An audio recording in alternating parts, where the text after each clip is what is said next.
High বন্ধুরা, আমি আজিম, আর আপনারা দেখছেন আজিম নিউজ টিভি।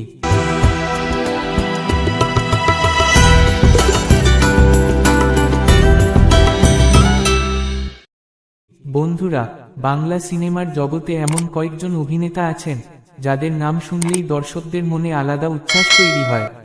সেই তালিকার একেবারে শীর্ষে রয়েছেন টলিউড সুপারস্টার দেব।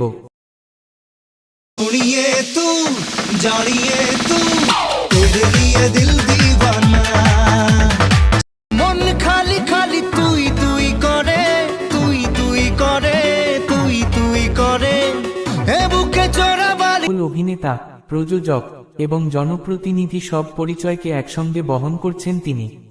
কিন্তু আজকের এই সাফল্যের পেছনে রয়েছে দীর্ঘ সংগ্রাম, কঠোর পরিশ্রম এবং অসাধারণ আত্মবিশ্বাসের গল্প। আজকের ভিডিওতে আমরা জানব দেবের জন্ম, পরিবার, পড়াশোনা, অভিনয় জীবন, সুপারস্টার হয়ে ওঠার গল্প, ব্যক্তিগত জীবন, রাজনৈতিক ক্যারিয়ার এবং তার অজানা কিছু তথ্য। তাই ভিডিওটি শেষ পর্যন্ত দেখুন।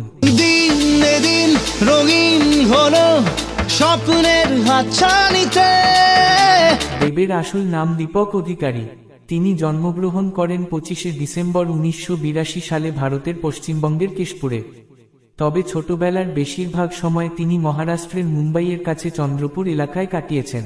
দেবের বাবা মা সাধারণ মধ্যবিত্ত পরিবারের মানুষ ছিলেন। ছোটবেলা থেকেই তিনি ছিলেন প্রাণবন্ত ও আত্মবিশ্বাসী। স্কুল জীবনে পড়াশোনার পাশাপাশি খেলাধুলা ও সাংস্কৃতিক অনুষ্ঠানে অংশ নিতে ভালোবাসতেন। ছোটবেলা থেকেই দেব সিনেমা দেখতে খুব পছন্দ করতেন।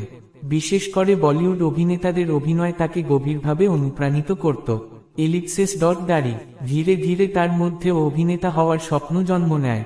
তবে সেই সময়ে অভিনয় জগতে প্রবেশ করা এত সহজ ছিল না। কোনো বড় চলচ্চিত্র পরিবার বা শক্তিশালী পরিচয় তার ছিল না। তাই নিজের যোগ্যতার ওপর ভরসা করেই তিনি এগিয়ে যাওয়ার সিদ্ধান্ত নেন। মডেলিংয়ের মাধ্যমে নিজের ক্যারিয়ার শুরু করেন দেব।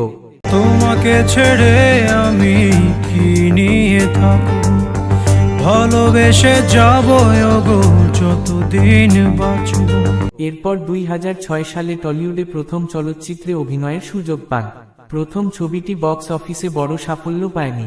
অনেকেই মনে করেছিলেন হয়তো তার অভিনয় জীবন খুব দ্রুত শেষ হয়ে যাবে। কিন্তু দেব হার মানেননি। নিজের অভিনয়, নাচ এবং অ্যাকশন দক্ষতা আরও উন্নত করতে কঠোর পরিশ্রম চালিয়ে যান। 2007 সালে মুক্তি পায় আই লাভ ইউ। এই ছবিটি মুক্তির পর রাতারাতি বদলে যায় দেবের ভাগ্য। সিনেমাটি বিশাল ব্যবসায়িক সাফল্য অর্জন করে এবং দেব হয়ে ওঠেন নতুন প্রজন্মের হার্টথ্রব। এরপর একের পর এক সুপারহিট সিনেমা উপহার দিতে থাকেন তিনি, যেমন চ্যালেঞ্জ, পরাণ যায় জলিয়ারে, মন মানে না, পাগলু, খোকাবাবু, রংবাজ, চাঁদের পাহাড়, জুলফিকার, কবির, টনিক, কিসমিস, প্রধান, খাদান। প্রতিটি ছবিতে তিনি নিজেকে নতুনভাবে উপস্থাপন করার চেষ্টা করেছেন। দেব শুধু একজন নায়ক নন, তিনি একজন পরিশ্রমী পারফর্মার।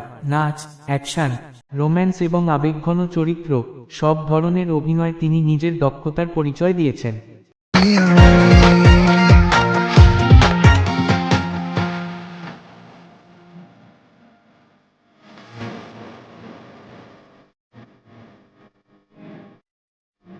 বিশেষ করে চাঁদের পাহাড়, ককপিট, টনিক এবং প্রধান এর মতো ছবিতে তার অভিনয় দর্শক ও সমালোচকদের প্রশংসা অর্জন করে।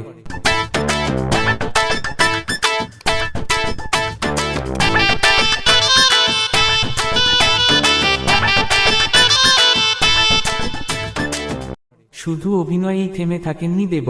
তিনি নিজের প্রযোজনা প্রতিষ্ঠান দেব এন্টারটেইনমেন্ট ভেঞ্চার্স প্রতিষ্ঠা করেন।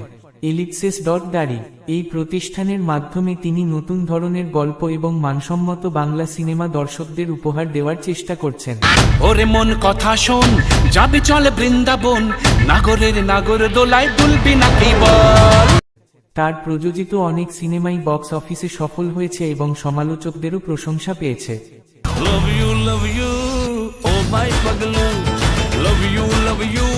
2014 সালে দেব ভারতের রাজনীতিতে যোগ দেন। এলিক্সেস দাড়ি তিনি পশ্চিমবঙ্গের ঘাটাল লোকসভা কেন্দ্র থেকে নির্বাচনে অংশগ্রহণ করেন এবং সাংসদ নির্বাচিত হন। এরপরও তিনি একাধিকবার নির্বাচনে জয়ী হয়ে সংসদ সদস্য হিসেবে দায়িত্ব পালন করেছেন। অভিনয় এবং রাজনীতি দুই ক্ষেত্রেই তিনি সমানভাবে নিজেকে প্রতিষ্ঠিত করেছেন। দেব ব্যক্তিগত জীবন নিয়ে খুব বেশি প্রকাশ্যে কথা বলতে পছন্দ করেন না। তোমাকে ছেড়ে আমি কি নিয়ে থাকবো, ভালোবেসে যাবো গো। অভিনেত্রী রুক্মিণী মৈত্রর সঙ্গে তার সম্পর্ক নিয়ে দীর্ঘদিন ধরে আলোচনা রয়েছে। দুজনকে একাধিক সিনেমায় একসঙ্গে দেখা গেছে এবং তাদের জুটি দর্শকদের কাছে অত্যন্ত জনপ্রিয়। অভিনয় জীবনে দেব বহু সম্মাননা অর্জন করেছেন। প্রেমের ধুম জোরে তু চোখের ঘুম কাড়ে, কেন প্রেম গুম করে রেখে দিস হিম। তিনি একাধিকবার জনপ্রিয় অভিনেতার পুরস্কার পেয়েছেন এবং বাংলা চলচ্চিত্রে অবদানের জন্য বিভিন্ন সংস্থা থেকে সম্মানিত হয়েছেন। এক সময় বাংলা সিনেমা কঠিন সময়ের মধ্য দিয়ে যাচ্ছিল। সেই সময় দেব, জিৎ এবং কয়েকজন তারকা নতুন প্রজন্মের দর্শকদের আবার সিনেমা হলে ফিরিয়ে আনতে গুরুত্বপূর্ণ ভূমিকা রাখেন। এলিপসিস দাড়ি বাণিজ্যিক সিনেমার পাশাপাশি গল্পভিত্তিক চলচ্চিত্রেও অভিনয় করে তিনি প্রমাণ করেছেন যে একজন অভিনেতা চাইলে সব ধরনের চরিত্রে সফল হতে পারেন। ও মাই গড, বলি ও মাই গড, দিও মদত চোর। ভিডিওটি ভালো লাগলে একটি লাইক দিন, বন্ধুদের সঙ্গে শেয়ার করুন এবং বাংলা সিনেমার এমন আরও অজানা গল্প জানতে আমাদের চ্যানেলটি সাবস্ক্রাইব করে পাশে থাকা বেল আইকনটি চাপতে ভুলবেন না। ধন্যবাদ। আবার দেখা হবে নতুন একটি ভিডিওতে। আজ বাকি কথা থাক বেরিয়ে